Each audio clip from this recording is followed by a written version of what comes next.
Hola, bienvenidas y bienvenidos a esta exploración. Hoy nos metemos con un tema que, según el material que tenemos, es realmente vital. Las habilidades socioemocionales. Pero ojo, no como un extra, sino como una parte. Bueno, esencial de la formación franciscana, sobre todo para la Juventud Franciscana, la JUFRA, y la Orden Franciscana Seglar, la OFS. Sí, nos vamos a basar en un documento de formación que viene de la Orden Franciscana Seglar, NEA, Nuestra Señora de Itatí. Y la idea es entender juntos, por qué estas habilidades son tan cruciales hoy para vivir esta votación. Bueno, vamos a desglosar esto. ¿Qué es lo primero que te llamó la atención del material? Hola.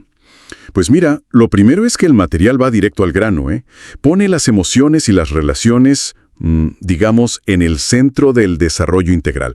O sea, no las trata como algo secundario o solo personal, ¿sabes?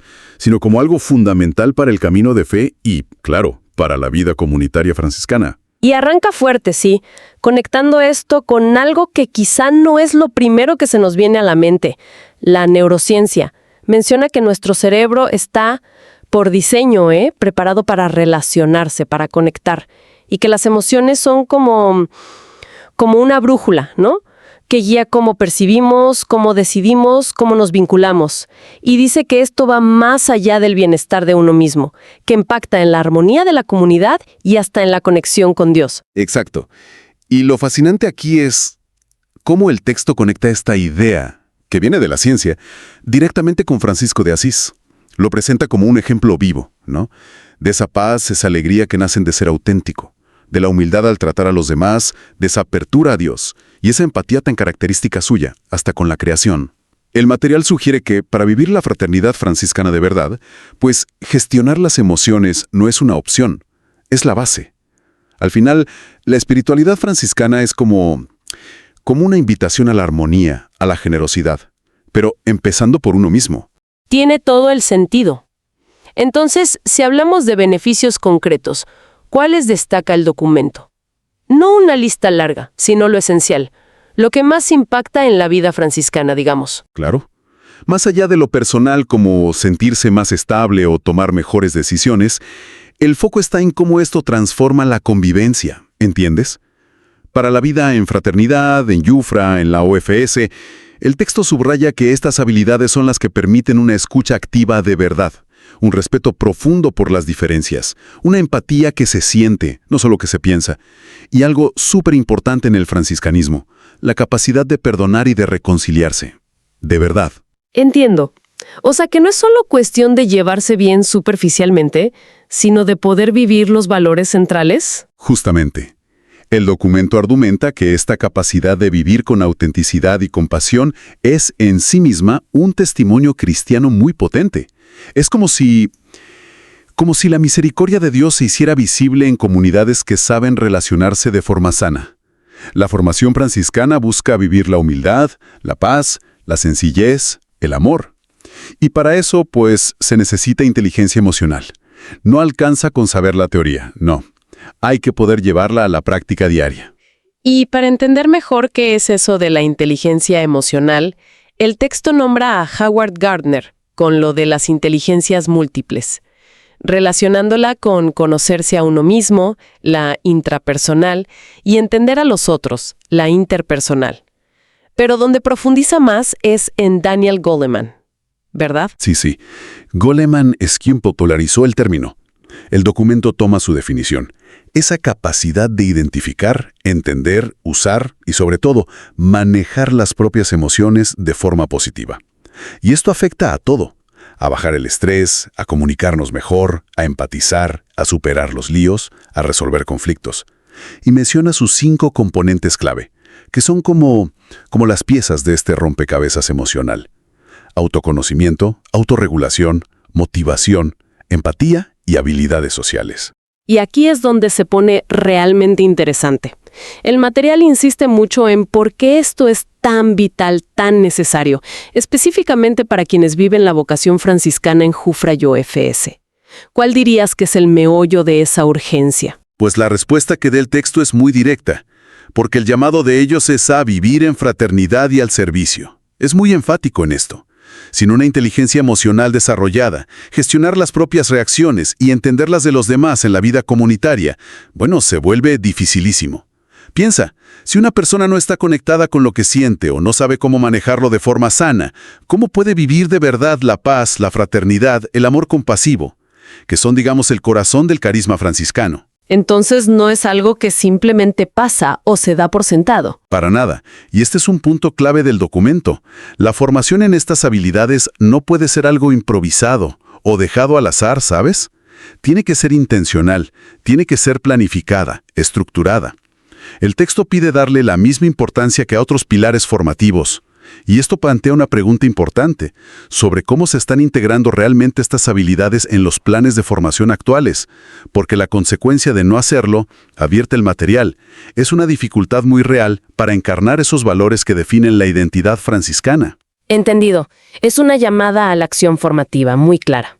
Bueno, entonces, ¿qué tal si exploramos un poquito más esas 5 capacidades de Goleman que menciona, pero enfocándonos en cómo se aplican en este contexto franciscano, sin hacer una lista nomás? Empecemos por la primera, autoconocimiento emocional, porque es la base de todo. Es que es el punto de partida, ¿no? Es saber qué siento, por qué lo siento, reconocer mis fortalezas emocionales y también mis puntos ciegos, mis limitaciones. El texto recalca que, sin esto, las decisiones son menos claras, la autoestima puede tambalear y es difícil crecer personalmente. Y en la fraternidad es clave. Si no me conozco, ¿cómo voy a ofrecer un servicio auténtico? ¿Cómo voy a entender al otro si ni siquiera entiendo mis propias reacciones? La falta de autoconocimiento, según dice el material, dificulta mucho la cohesión y también aceptar la diversidad en la comunidad. Para desarrollarlo, bueno, sugiere caminos como la reflexión personal, quizás llevar un diario de emociones, pero también buscar feedback honesto de otros. Y en la fraternidad, crear espacios seguros para compartir, para reflexionar juntos sobre esto. De acuerdo, conocerse primero. Luego viene la autorregulación emocional, que no es no sentir, ¿verdad? Sino más bien qué hago con eso que siento. Es la clave. Es gestionar esas emociones, los impulsos, poder mantener la calma cuando la cosa se pone tensa. El documento lo conecta directamente con la paz franciscana. A ver, si no puedo regular mi enojo, mi frustración, ¿cómo voy a construir paz a mi alrededor? En mi familia, en mi fraternidad. La impulsividad, esas reacciones desmedidas, bueno, miran la confianza y hacen muy difícil resolver conflictos, algo esencial en cualquier comunidad. El texto sugiere prácticas como el mindfulness, la atención plena o técnicas de relajación a nivel personal. Y a nivel comunitario, es vital tener espacios para hablar sobre las emociones difíciles, aprender a manejarlas juntos. Y ahí, el ejemplo de quienes acompañan o lideran es fundamental. Si conectamos esto con el panorama general, vemos que la autorregulación es lo que permite que esa paz franciscana no sea solo un ideal bonito, sino una realidad que se vive. Tiene lógica, sí. Pasamos a la tercera, la automotivación. ¿Cómo lo enfoca el documento aquí? Porque no parece que se trate solo de lograr metas personales y ya. No, claro, va más allá. Es encontrar ese motor interno para seguir adelante, para perseverar, sobre todo cuando vienen las dificultades, y conectarlo con el propósito profundo de la vocación franciscana. El texto la presenta como esa energía que impulsa el compromiso en la fraternidad, la participación en proyectos comunes, la resiliencia frente a los desafíos que trae el servicio. Sin ella, dice el material, pues aparece el desánimo, la falta de compromiso, esa dependencia de que siempre sean otros los que tiren del carro, ¿no? Se cultiva personalmente conectando con el para qué de lo que uno hace, celebrando los pequeños logros. Y en la fraternidad se fortalece con metas comunitarias claras, con apoyo mutuo y, de nuevo, con el ejemplo inspirador de los miembros que están comprometidos. Muy bien. La cuarta capacidad es un dúo potente, empatía y compasión. Suenan muy franciscanas, sí, pero ¿cómo las define y diferencia el texto exactamente? Sí, son centrales, totalmente. El documento define la empatía como esa capacidad de ponerse en el lugar del otro, de entender sus emociones, su perspectiva, y distingue, fíjate, entre la empatía cognitiva, entender con la cabeza, y la afectiva, sentir con el otro. Y la compasión va un pasito más allá. No es solo que sienta el sufrimiento del otro, sino que me mueve un deseo genuino de aliviarlo. Y eso, ojo, impulsa a la acción. Entiendo la diferencia.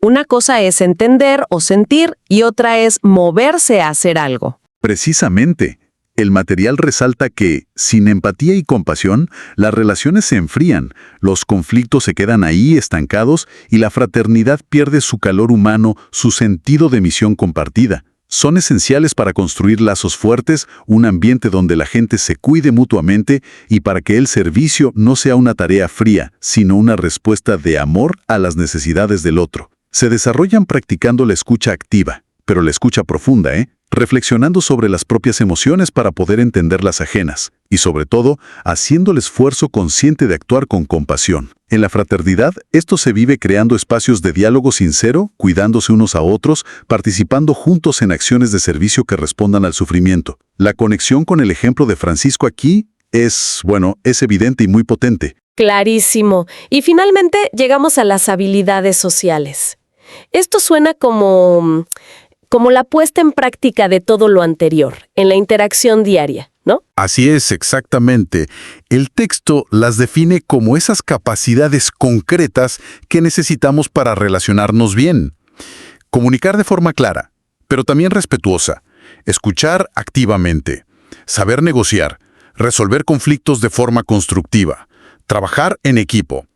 Son, digamos, la manifestación externa de la inteligencia emocional. Sin ellas, dice el material, incluso teniendo las mejores intenciones, podemos generar malentendidos, conflictos, aislamiento. En la fraternidad, son cruciales para la unidad, para la colaboración eficaz, para que el liderazgo y el seguimiento funcionen en armonía. Y se desarrollan, pues practicando la comunicación asertiva, aprendiendo a dar y recibir feedback constructivo, participando activamente en la vida comunitaria, en actividades colaborativas. Entonces, ¿qué significa todo esto? Que estas habilidades sociales son las que permiten que el autoconocimiento, la autorregulación, la motivación y la empatía se traduzcan en relaciones fraternas que sean sanas y además fructíferas. Queda muy claro el panorama de estas 5 capacidades. Para ir cerrando ya, ¿cuál dirías que es la idea central, el mensaje clave que el documento quiere dejar resonando? Yo creo que la idea más potente es que el desarrollo de estas 5 capacidades, no es automático, no ocurre por casualidad. Requiere, y el texto insiste mucho en esto, práctica constante y consciente. Y subraya la importancia de que cada persona se mire, se evalúe honestamente. ¿Cómo ando en autoconocimiento? Y en autorregulación. Y en empatía. Este autodiagnóstico es como el primer paso para un crecimiento personal que sea intencional. O sea, un llamado fuerte a la responsabilidad personal, pero también comunitaria. Exacto, ambas cosas. La recomendación final del material es esa, que cada miembro de Yufra y OFS reflexione sobre estas habilidades en su vida personal, en su familia y muy especialmente en su vida fraterna. Y que las fraternidades se sienten a planificar intencionalmente cómo incluir y cómo fortalecer estas habilidades en sus procesos formativos. El objetivo último es clarísimo: construir comunidades que estén más cohesionadas, que sean más empáticas, más comprometidas, comunidades capaces de vivir y de testimoniar con autenticidad la vocación franciscana en el mundo de hoy. Una perspectiva realmente necesaria y sí, muy profunda sobre lo que implica una formación integral. Muchísimas gracias por desgranar este material con nosotras y nosotros hoy. Ha sido un gusto compartirlo, y quizás como una reflexión final, algo que se desprende del material y que puede resonar más allá del contexto estrictamente franciscano. ¿Qué pasaría si, durante la próxima semana, cada persona eligiera enfocarse conscientemente en desarrollar una sola de estas 5 habilidades en sus interacciones diarias, sea en la familia, en el trabajo, en la comunidad de fe, donde sea? ¿Cómo podría cambiar la dinámica? La vivencia personal y colectiva. Si pusiéramos en esfuerzo extra, por ejemplo, en escuchar un poquito más activamente, o en hacer esa pausa antes de reaccionar, o en tener un pequeño gesto de compasión. Es una pregunta que queda abierta, ¿no? Como una invitación a experimentar.